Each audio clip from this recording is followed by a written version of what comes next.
കൈ കൊണ്ടുവന്ന കോഴിയിറച്ചിയിലേക്ക് 1/4 സ്പൂൺ മഞ്ഞൾ, 1/2 സ്പൂൺ മുളക് പൊടി, 1/2 സ്പൂൺ മല്ലിപ്പൊടി, 1/4 സ്പൂൺ കുരുമുളക് പൊടി, പാകത്തിനുള്ള ഉപ്പ്, കുറച്ച് പെരിഞ്ജീരകപ്പൊടി, പച്ചമുളക്, ഇഞ്ചി, വെളുത്തുള്ളി പേസ്റ്റ്, ഇതെല്ലാം കൂടി തിരുമ്പി യോജിപ്പിക്കുക. കുറച്ച് വെളിച്ചെണ്ണ ഒഴിച്ചെടുക്കുക. ഇങ്ങനെയാണ് മാറ്റി വെക്കുക 10 മിനിറ്റ്. 10 മിനിറ്റ് മാറ്റി വെക്കണേ. ചട്ടിയിലേക്ക് കുറച്ച് വെളിച്ചെണ്ണ ഒഴിക്കണേ. എണ്ണ ചൂടായി വരുമ്പോൾ ലേശം ഉലുവട്ടെടുക്കുക.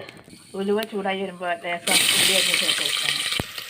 ഒരു 3 തക്കാളി അരിഞ്ഞ് ചേർത്ത് വെക്കുക. വെളുത്തുള്ളി, ഇഞ്ചി, പച്ചമുളക് ഇതിൻ്റെയൊക്കെ കഴിച്ച് കൊടുക്കുക. 2 കിഴങ്ങ് ചെറുതായി അരിഞ്ഞ് ചേർത്ത് വെക്കണം. ഒന്നാ വാടി വരാൻ ലേശം വെള്ളം ഒഴിച്ച് അടച്ച് വെക്കാൻ വേവിക്കുക. അപ്പോൾ നമ്മൾ തക്കാളി കിഴങ്ങൊക്കെ നല്ല ഉടഞ്ഞ് കൊണ്ടിട്ട് കേട്ടോ. ഇനി അതിലേക്ക് നമ്മൾ മസാല കൂട്ടിച്ച ചിക്കൻ ഇട്ടെടുക്കുകയാണ്. ചിക്കൻ ഇതിലിട്ടോ. ഇനി ഒരു 10 മിനിറ്റ് ചിക്കൻ വേകട്ടെ.